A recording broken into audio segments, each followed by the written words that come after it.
Magandang hapon mga kapatid at welcome po muli sa Pananambahang Tagalog ng Green Hills Christian Fellowship.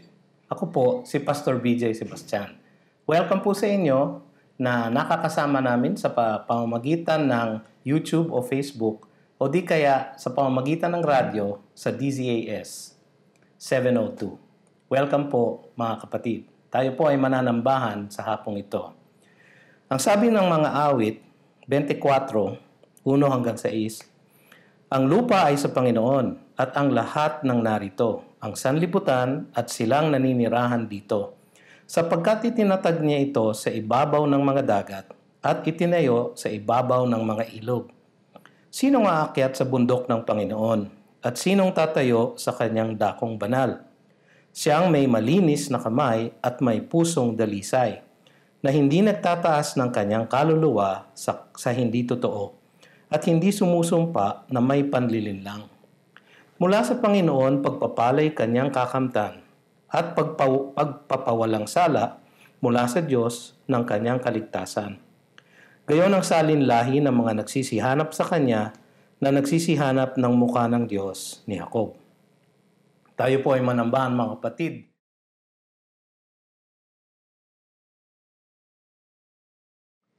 Tayo mga kapatid ay mananalangin sa ating Diyos.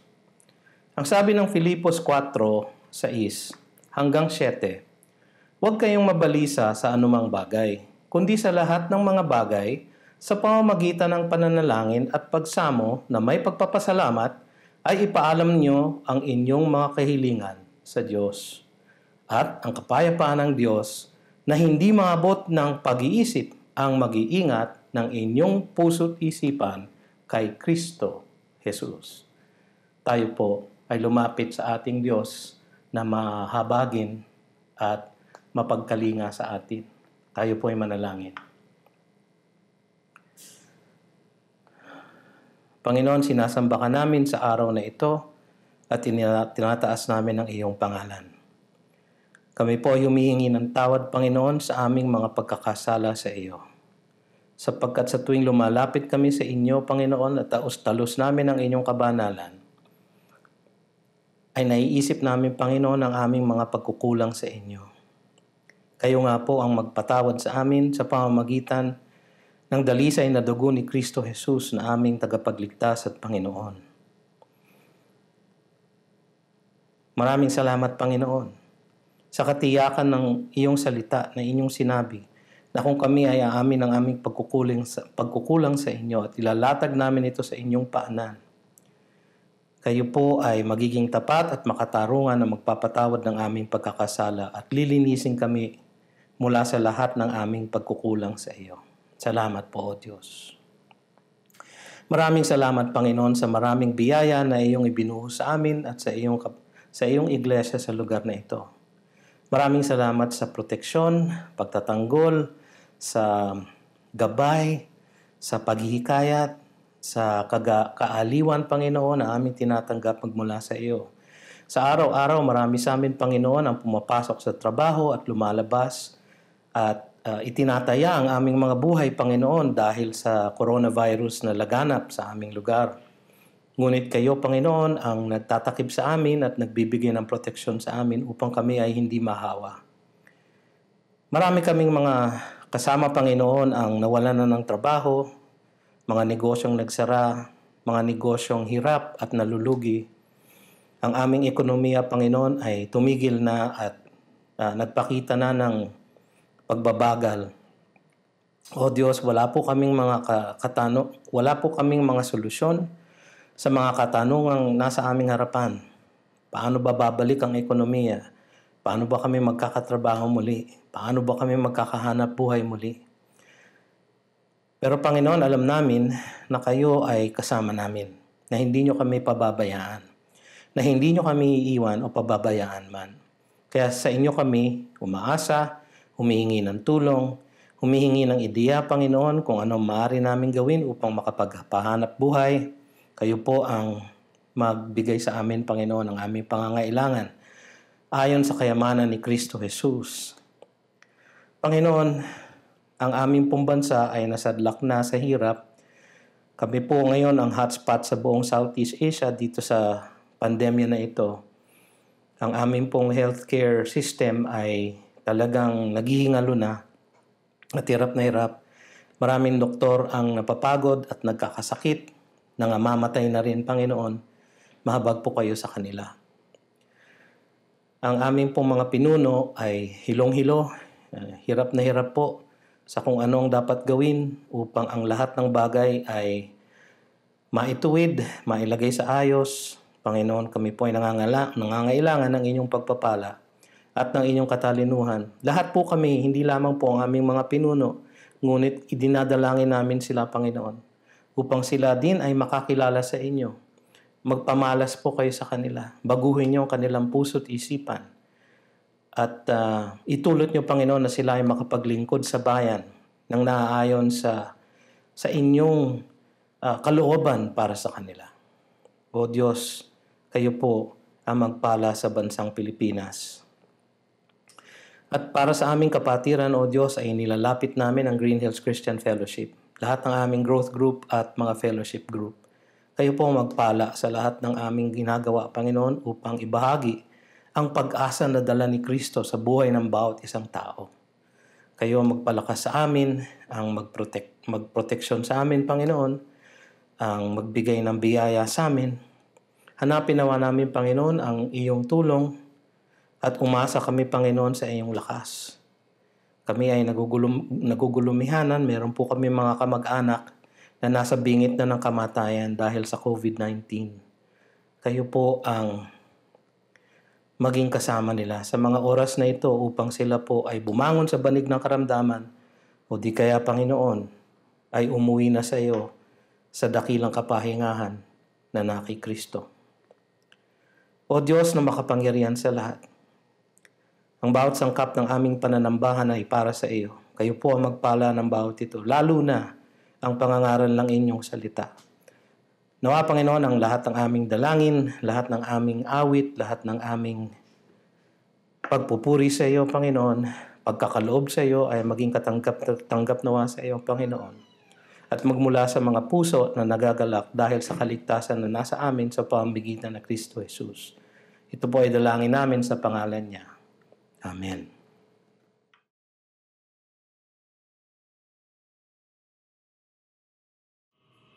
The Lord is good, and His love endures forever. Hi, I am Giorgio Villa. My wife Janet and I are missionaries for the Fellowship of Christian Athletes. When I was in college, my brother Bobby shared with me the good news of God. He shared that the holy and perfect God loves me, but my sin separated me from Him. I was spiritually dead. Yet God sent His Son, Jesus, to die on the cross, paying the penalty for my sins, so that I could be fully alive in Jesus if I put my faith in Him and accept His amazing grace.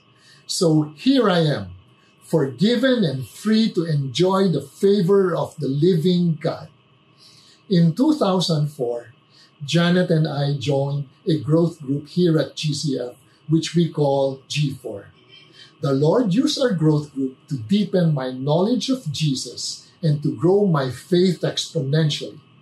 For 16 years, our growth group has journeyed together through life's tragedies and triumphs. Ours is no longer just a group. It's a family. We pray that those of you who do not yet have a growth group, that you too would discover the deep joy that a growth group brings. In 2014, I felt this gentle tug from God. I had been coaching basketball for 20 years, and I love coaching. It was my dream to coach the UP Fighting Maroons for my alma mater, where I played college basketball. But God had a better dream, for me to coach His coaches and athletes. To my mind, I am not missionary material, but for some years, God had been refining me through the ups and downs of coaching. I would say that coaching is hazardous to one's health, but God was actually developing my character. He made sure that I would be broken, stripped of strongholds that hindered me, and then redeem. You see, God does not call the qualified. He qualifies those whom He calls. He asks only that we are willing, that we trust Him with life itself, and He will work out everything. Everything. At the Fellowship of Christian Athletes, we pray for a world transformed by Jesus Christ through the influence of coaches and athletes. We dream of a spiritual renaissance in sports where God is glorified. A few years ago, I found the entire cheerleading team of the University of Makati crying and broken-hearted. Their coach had freaked out and abandoned them right before their tournament. But God is a redeemer. He used His word to heal them. For 4 years, we journeyed with these athletes, building life-on-life relationships and doing Bible studies. Praise the Lord. The athletes thrived, and some were even baptized by our GCF pastor. Today, 3 of those athletes became the team's coaches. Coach John and Coach Jace love Jesus. They deeply care for their team, and they join their 50 athletes in the team Bible studies. There is such a joy in serving the Most High King. We encourage you to each find your own unique, God-appointed place in the will of God. You and I, we are all called to be part of His mission, the Great Commission. And the Lord, through GCF, is blessing us with many workshops, webinars, and resources, all available to equip us to serve Him where we are right now, or perhaps even in a new setting, maybe FCA. My friends, may your whole spirit, soul, and body be kept blameless at the coming of our Lord Jesus Christ. The one who calls you is faithful, and He will do it. Thank you.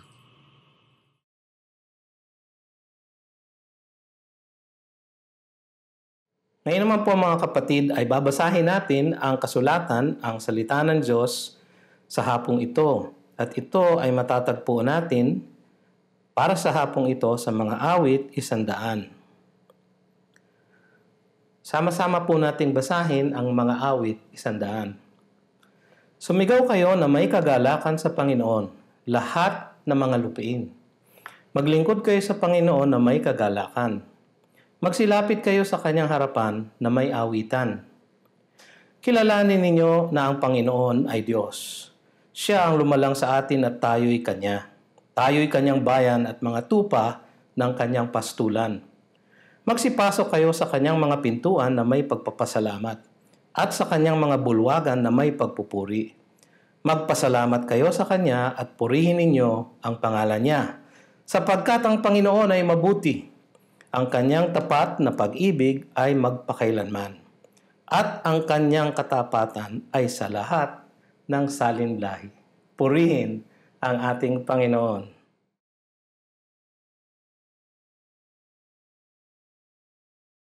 Ngayon naman po mga kapatid, ay handa natin ang ating mga puso't isipan para sa mensahe ng Panginoon sa hapong ito para sa ating lahat. Nagpapatuloy po tayo sa ating serye ng mga mensahe sa mga awit na saliw ng ating buhay. Ang title po ng ating mensahe ngayong hapong ito ay Isang Panawagang Manambahan at Magpasalamat. Isang Panawagang Manambahan at Magpasalamat. At ang ating pong teksto ay mga awit 100. Ang salmong ito ay isang pagtawag na sambahin ang Diyos dahil sa kung sino Siya at pasalamatan Siya para sa lahat ng Kanyang mga dakilang gawa. Ang pagtawag na ito ay ibinigay sa buong sandaigdigan. Una sa mga Hudyo at pangalawa sa lahat ng mga bansa. Tinawag ang Israel ng Diyos upang dalhin ang kaligtasan Niya sa buong daigdig. 'Yan. Yan po ang sinasabi ng Isaiah 49:6. Napakagaan bang bagay na ikaw ay naging aking lingkod upang ibangon ang mga lipi ni Jacob at panumbalikin ang iniingatan ng Israel? Ikaw ay aking ibibigay na pinakailaw sa mga bansa upang ang aking kaligtasan ay makarating hanggang sa dulo ng lupa. Yan po ang pakay ng Panginoon, kaya nagkaroon ng bayang Israel. Ang pangakong kaligtasan ay para sa lahat ng mga lahi. Kaya tayo dapat nagpupuri sa Kanya. Ang sabi sa Acts 2:39, nung pong sermon ni Apostol Pedro, nung panahon ng Pentecost, ang araw ng Pentecost, nung umpisa ng iglesia. Sa kanyang sermon sa Acts chapter 2 sa verse 39, ang sabi niya ito, sapagkat ang pangako ay para sa inyo at sa inyong mga anak at sa lahat ng nasa malayo, bawat isa na tinatawag ng Panginoon nating Diyos sa Kanya. So, ang pangakong kaligtasan ay para sa lahat, hindi lamang po sa bayang Israel. Ito ay nakarating sa bayang Israel upang ito ay ihatid nila sa buong mundo, ngunit ang pangakong kaligtasan ay para sa lahat ng mga salinlahi. Ang Ebanghelyo ay para sa kaligtasan ng lahat ng tao. Ang sabi sa Romans 1:16, sapagkat hindi ko ikinahihiya ang Ebanghelyo, sapagkat ito ay ang kapangyarihan ng Diyos para sa kaligtasan ng bawat sumasampalataya, unay sa Hudyo at gayon din sa Griego. Romans 1:16. Mauuwi lahat sa pagsamba sa Diyos ng buong sandaigdigan dahil sa kagandahan ng Kanyang kaligtasan. Yan po ang dahilan kung bakit tayo nagpupuri at nagsasamba sa Kanya. Yan po ang sinasabi ng salmong ito. At sabi sa Revelations 5:9, at sila'y nag-aawitan ng isang bagong awit na nagsasabi, ikaw ay karapat-dapat na kumuha sa aklat at magbukas ng mga tatak nito sapagkat ikaw ay pinatay at sa pamamagitan ng iyong dugo ay binili mo para sa Diyos ang mga tao mula sa bawat lipi, wika, bayan at bansa. So anong sinasabi sa atin ng Psalm 100? Ano ang mensahe sa atin? Ito ay isang panawagan na tayo patuloy na manambahan at magpasalamat sa Diyos. Ang unang katotohanan ng ating makikita dito ay nasa unang 3 talata. Bigyan siya ng papuri sapagkat siya'y Diyos. Siya ay dapat sambahin sapagkat siya'y Diyos. Hindi dahil siya'y mabait sa atin o makapangyarihan sa lahat, kundi dahil siya ay Diyos. Siya ang lumalang sa atin. Ang sabi ng verses 1-3, sumigaw kayo na may kagalakan sa Panginoon, lahat ng mga lupain. Maglingkod kayo sa Panginoon na may kagalakan. Magsilapit kayo sa kanyang harapan na may awitan. Kilalanin ninyo na ang Panginoon ay Diyos. Siya ang lumalang sa atin at tayo'y Kanya. Tayo'y Kanyang bayan at mga tupa ng Kanyang pastulan. So una, bigyan siya ng papuri. Bigyan siya ng papuri lagi. Ang ating buhay ay para sa papuri ng Diyos. Ito ay isang utos na sumigaw na may kagalakan sa Diyos. Isang masigasig na pag-alay ng kagalakan sa Diyos. Isa pong galing sa puso na pagpupuri. Hindi dahil bingi ang Diyos o malayo siya sa atin. Ngunit upang maipahayag natin ang ating pagsambang galing sa puso. Yan po ang hinahanap na pagsamba ng Diyos. Pangalawa, paglingkuran ng Panginoon na may kasayahan. Tayo po ay dapat naglilingkod sa ating Diyos. Meron pong isang lumang himno sa Tagalog na ang mga titik po ay, kay ligaya kung ako'y naglilingkod, sari kong manunubos. Yan po ang sinasabi ng Salmo. Kailangan tayo maglingkod sa Kanya na may kasayahan. Ang tunay na pagsamba sa Diyos ay pagpapahayag ng isang masaya at bukas loob na pagsunod sa Kanyang kalooban at kautusan. Sabi sa 1 Samuel 15:22, ang Panginoon kaya ay may malaking kasiyahan sa mga handog na sinusunog at sa mga alay Gaya ng pagsunod sa tinig ng Panginoon, mas importante daw po ang sumusunod kaysa sa nananambahan. Tiyak ang pagsunod ay mas mabuti kaysa alay, at ang pakikinig kaysa taba ng mga tupang lalaki. Yan po ang isang napaka-importanting prinsipyo. Ang tunay na pagsamba ay pagpapahayag ng isang masaya at bukas loob na pagsunod sa Kanya at paglilingkod sa Kanya. Pangatlo po, sabi dito, pumasok tayo sa Kanyang presensya ng may pag-aawitan. Ang pag-awit sa Diyos ay pagpapahayag din ng ating pananambahan sa Kanya. Sabi sa Psalm 95:2, lumapit tayo sa Kanyang harapan na may pagpapasalamat. Tayo'y sumigaw na may kagalakan sa Kanya ng mga awit ng pagpupuri. Sabi sa Ephesians 5:18-19, huwag kayong magpakalasing sa alak, na ito ay labis na kahalayan, kundi mapuno kayo ng Espiritu. Kayo'y magsalita sa isa't isa sa mga awit at mga himno at mga awiting espiritual na sa inyong mga puso ay nag-aawitan at gumagawa ng himig sa Panginoon. Tayo daw mga Kristiyano ay dapat mapang-awit na relihiyon. No, tayong mga Pilipino nga ay mapag-awit na lahi. No? Pero tayong mga Kristiyanong Pilipino, lalo na siguro, dapat punong-puno ng pag-aawit. Hindi lamang ating pananambahan, kundi ang ating pananambahan sa araw-araw. Bakit? Bakit tayo mananambahan sa Kanya? Sabi dito, sapagkat Siya ay Diyos. Napakasimple po. Wala nang ibang Diyos kundi Siya. Sabi sa Deuteronomy 4:35, ipinakita sa iyo ito upang makilala mo na ang Panginoon ay Siyang Diyos. Wala nang iba liban sa Kanya. Tapos sabi sa verse 39, kaya't alamin mo sa araw na ito na ilagay sa iyong puso na ang Panginoon ay Siyang Diyos sa itaas sa langit at sa ibaba sa lupa. Wala nang iba pa. Wala pong ibang Diyos. Yung mga nagdiyos-diyosan dyan ay hindi po totoo na buhay na Diyos.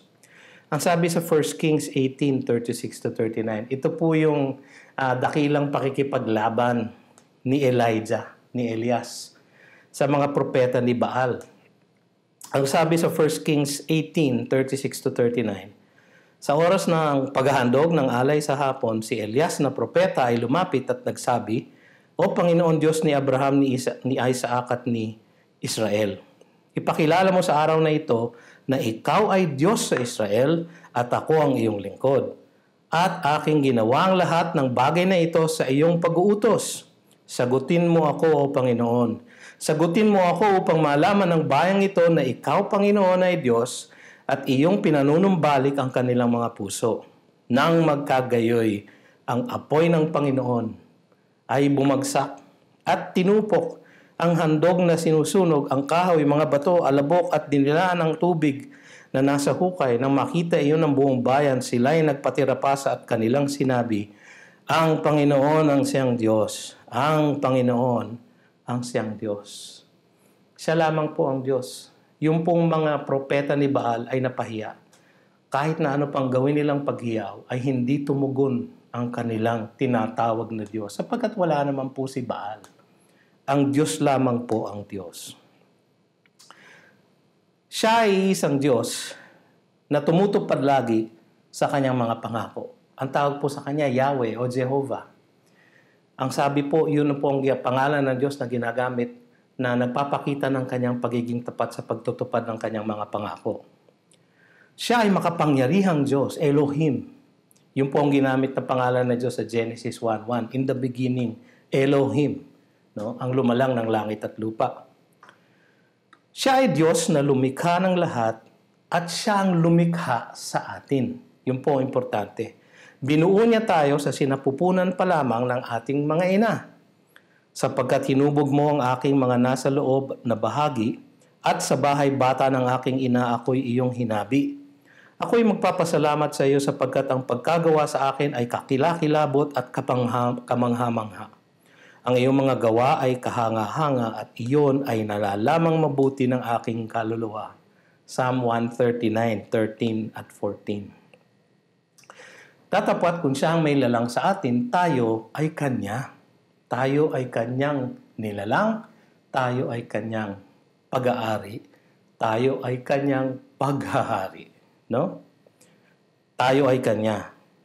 Sabi sa Isaiah 43:1, "Huwag kang matakot sapagkat ikaw ay tinubos ko. Tinawag kita sa pangalan mo. Ikaw ay akin." So lahat tayo na tumugon sa tawag ng Diyos sa kaligtasan ay sa Kanya. Hindi tayo ang may-ari at may hawak ng ating mga buhay. Kung minsan po tayo ay nananambahan tuwing linggo, pero kung tayo mag-aasta sa araw-araw, parang tayo ang may hawak ng ating buhay o tayo ang may-ari ng ating sarili o ng lahat ng ating tinatangkilik. Hindi po totoo yun. Ang sabi po dito sa 1 Corinthians 6:19-20, "O hindi ba ninyo nalalaman na ang inyong katawan ay templo ng Espiritu Santo na nasa inyo, na tinanggap ninyo mula sa Diyos at kayo ay hindi sa inyong sarili, sapagkat kayo'y binili sa isang halaga, kaya't luwalhatiin ninyo ng inyong katawan ang Diyos." So ang ating pong katawan ay dapat ginagamit natin sa pagluluwalhati sa Diyos, sa pagsunod sa Kanya sa araw-araw, at sa pagtugon sa Kanyang tawag, at pagsunod sa Kanyang kalooban. Yan po ang tamang pagsamba sa Kanya. Hindi po tayong may-ari ng ating buhay. Hindi po tayong nagdadrive ng ating kotse. Siya po ang ating Panginoon. Ang maganda po dito, ang sabi ng Psalm 100, siya ay isang maalagang pastol. Tayo ang Kanyang bayan at mga tupa ng Kanyang pastulan. Napakagandang imahe po ng Diyos yung pagiging pastol, mabuting pastol. Ang sabi ni Jesus sa John 10, "Ako ang mabuting pastol." Hindi lang siya Diyos, siya ay mahabaging Diyos na pastol ng Kanyang bayan. Sabi sa Psalm 95:7, "Sapagkat siya ay ating Diyos at tayo'y bayan ng Kanyang pastulan at mga tupa ng Kanyang kamay." Sabi sa Isaiah 40:11, "Kanyang pakakainin ang Kanyang kawan ng gaya ng pastol. Kanyang titipunin ang mga kordero sa Kanyang bisig. At dadalhin sila sa Kanyang kandungan. At maingat na papatnubayan iyong may mga anak." Ganyan po ang ating Diyos, mahabagin, mapagkalinga, mapag-alaga. Siya po ay Diyos at siya ang nagmay-ari at naghahari sa ating mga buhay, ngunit siya naman po ay isang mapagmahal, mapag-alaga na pastol. So siya po ang ating Diyos. Yan po ang dahilan kung bakit tayo ay dapat manambahan sa Kanya. Bigyan natin siya ng papuri sapagkat siya ay Diyos. Siya ay Diyos at siya ang Diyos natin na nagligtas sa atin. Pangalawa na sinasabi na salmong ito sa mga talatang 4 at 5 ay magpasalamat tayo sa Kanya pagkat siya ay mabuti. So manambahan tayo sa Kanya sapagkat siya ay Diyos. Magpasalamat tayo sa Kanya sapagkat siya ay mabuting Diyos. Sabi sa verse 4 and 5, "Magsipasok kayo sa Kanyang mga pintuan na may pagpapasalamat at sa Kanyang mga bulwagan na may pagpupuri. Magpasalamat kayo sa Kanya at purihin ninyo ang pangalan niya. Sapagkat ang Panginoon ay mabuti. Ang Kanyang tapat na pag-ibig ay magpakailanman. At ang Kanyang katapatan ay sa lahat ng salinlahi." Napakaganda pong pakinggan. Una, pasalamatan natin siya lagi. Tayo magpasalamat sa Diyos kahit na anong nangyayari sa ating buhay. Ang pagpapasalamat sa Kanya ay nagbibigay papuri sa Kanya. Tinatanggap niya po na papuri ang ating thank you, ang ating pagpapasalamat. Ang sabi po sa Ephesians 5:20, laging nagpapasalamat sa lahat, yung mga kontrolado daw po ng Espiritu Santo, yung mga pinamumunuan ng Diyos ng Kanyang salita. Laging nagpapasalamat sa lahat ng mga bagay sa pangalan ng ating Panginoong Hesukristo sa Diyos na ating Ama. Ang pagpapasalamat sa Kanya ay nagbibigay pagpapala sa Kanyang pangalan. Sabi sa Psalm 96:2, "Umawit kayo sa Panginoon, purihin ninyo ang pangalan niya, ipahayag ninyo ang Kanyang pagliligtas sa araw-araw." So kapag tayo nagpapasalamat sa Kanya, ay pinagpapala natin ang Kanyang pangalan. Binibigyan natin ng pagpipitagan ng kanyang pangalan. Itinataas natin ang kanyang pangalan kung tayo nagpapasalamat dahil sa kanyang pagliligtas sa araw-araw. So pasalamatin natin siya lagi. Sana maging habit natin yung palaging nagpapasalamat sa Diyos sa kahit na anong mangyari sa ating buhay. Masama man o mabuti. Lalo na kung mabuti. Pero kung minsan kahit yung masama, ay ipagpasalamat natin sa Diyos. Kasi ang lahat naman ng nangyari sa atin ay para sa ikabubuti natin, sabi ng Biblia. Pasalamatan natin siya lagi. Pasalamatan natin siya sapagkat siya ay mabuti. Tunay na siya ay mabuti. Siya ay mabuti sapagkat inihahatid niya ang mga makasalanan sa tamang daan. Sabi sa Psalm 25:8, ang Panginoon ay mabuti at makatarungan. Kaya tinuturuan niya ang mga makasalanan tungkol sa daan. Tinuturo niya po ang tamang daan sa lahat ng naliligaw. Siya po ang humahanap sa atin. Siya po ang lumalapit sa atin. Hindi po tayo kailanman lalapit sa Diyos kung masusunod ang ating naturalesa. Tayo po ay natural na makasalanan at hindi naghahanap sa Panginoon. Ngunit tayo ay lumapit sa Kanya sapagkat siya ang unang lumapit sa atin. Tayo ay nagmahal sa Kanya sapagkat siya ang unang nagmahal sa atin. Siya ay mabuti sapagkat tinuturo niya sa atin ang Kanyang mga tuntunin. Binigay niya ang Kanyang salita. Ang Kanyang kalooban ay Kanyang ipinahayag at ipinamala sa atin sa pamamagitan ng Biblia. Sabi sa Psalm 119 verse 68, yung pong Psalm 119, yung pinakamahabang chapter po sa Biblia, ay tungkol lahat yon sa Biblia. Sabi sa Psalm 119:68, ikaw ay mabuti at gumagawa ng mabuti, ituro mo sa akin ang iyong mga tuntunin. Yun po ang dahilan kung bakit mabuti ang Diyos sa atin. Hindi lamang niya tayo inihahatid sa ating kaligtasan sa tamang daan, ginagawa niya po yun at ibinigay niya ang kanyang salita sa atin upang malaman natin kung ano ang tamang daan. Sabi niya, ang iyong salita ay parang lampara sa aking paa, sabi ng Psalm 119. At isang ilaw sa aking dadaanan. So ang kanyang salita po ay binigay niya at napakalaking biyaya po sa atin yan. Lalo na tayo ng mga ebangheliko sapagkat ating palaging binabasa at pinag-aaralan ang kanyang salita. Napakalaking praise item po yan. Na malaya tayong nakakabasa ng Biblia, meron tayong mga Biblia sa ating mga bahay, marami tayong kopya ng Biblia sa ating mga bahay. Sana naman ay binabasa natin sapagkat siya ay dapat nating pasalamatan, siya ay mabuti dahil tinuturo niya sa atin ang kanyang mga tuntunin. Siya ay mabuti at kanlungan natin sa panahon ng pagsubok. Siya ay mabuti at kanlungan natin sa panahon ng pagsubok. Sabi sa Nahum 1:7, ang Panginoon ay mabuti, isang muog sa araw ng kaguluhan, at nakikilala niya ang mga nanganganlong sa Kanya. Siya po ang ating kanlungan. Kapag nayayanig po ang ating buhay, katulad po ngayon, ilan sa atin pong mga kapatid, mga miyembro natin sa GCF, ang nag-iiyakan ngayon dahil sa mga kamag-anak nilang nagkasakit at pumanaw dahil po sa COVID-19. Meron po tayong mga kamag-anak na hanggang ngayon ay nasa hospital at nasa bingit ng kamatayan dahil sa COVID-19. Ang lahat ng ating mga trabaho, marami sa atin nawalan ng trabaho dahil sa COVID-19, nagsara ang negosyo dahil sa COVID-19. Ito pong pinagdadaanan natin na pandemya ay hindi po natural. Hindi po pang-araw-araw. Hindi po naramdaman ng mundo kahit kailan. Kaya ito po ay dapat nating ipanalangin. Ngunit kahit na gayon pa man, ang ating Panginoon ay isang muog sa araw ng kaguluhan. Pagka yumayanig na ang lahat na sa buhay natin, kailangan natin may makakapitan na matatag. At ang ating matatag na Panginoon ang siyang muog ng ating mga kaluluwa. At kilala niya ang nanganganlong sa Kanya. Lahat tayo ay Kanyang bayan at tupa ng Kanyang pastulan.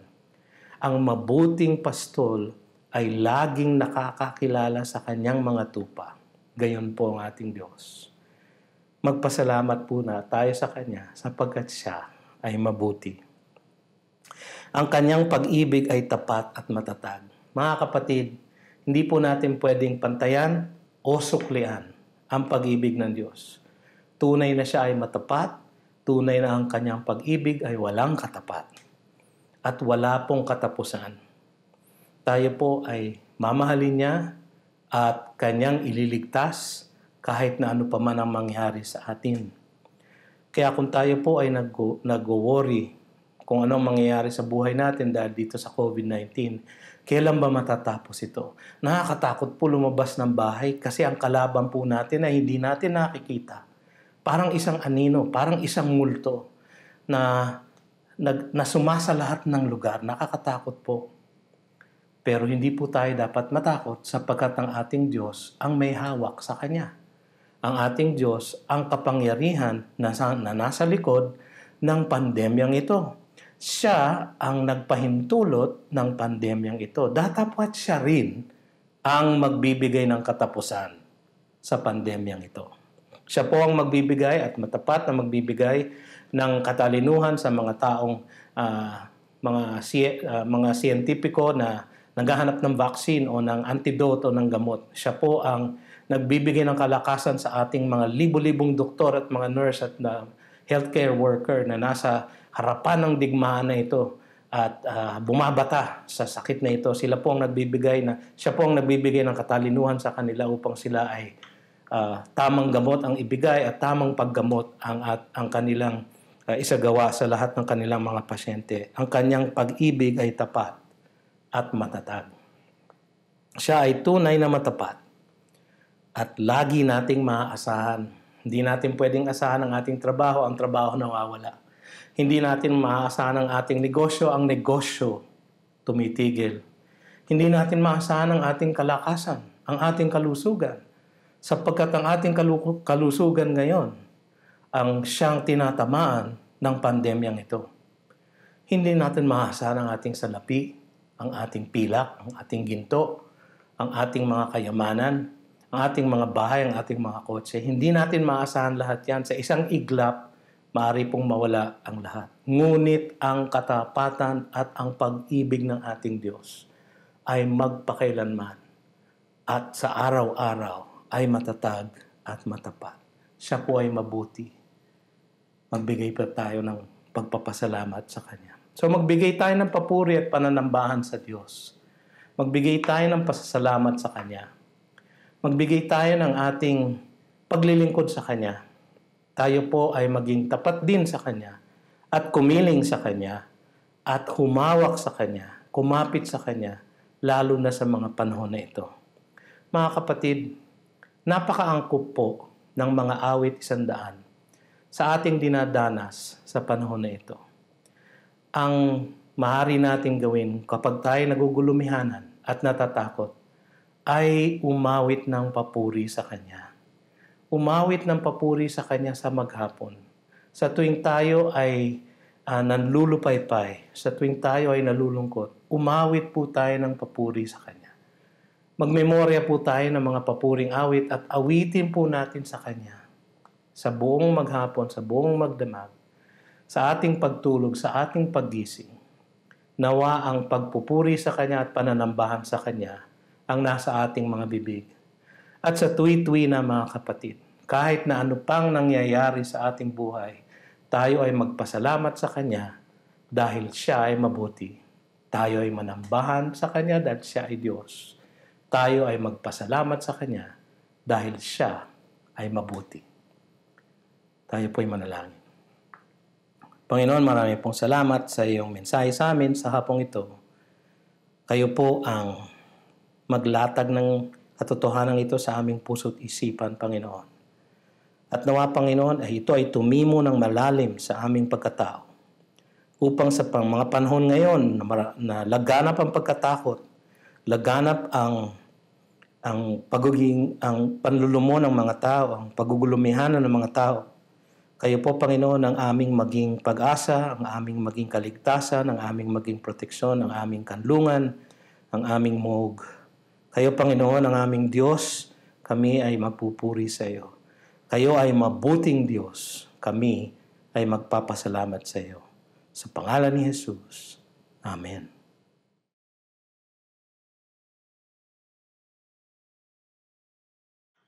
Mga kapatid, samahan niyo po ako sa isang pangwakas na panalangin at basbas.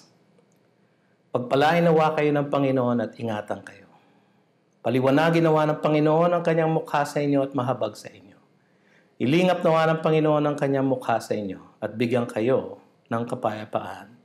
Magmula ngayon at magpasawalang hanggan. Sa pangalan ni Jesus. Amen. Magandang hapon po sa inyong lahat, mga kapatid.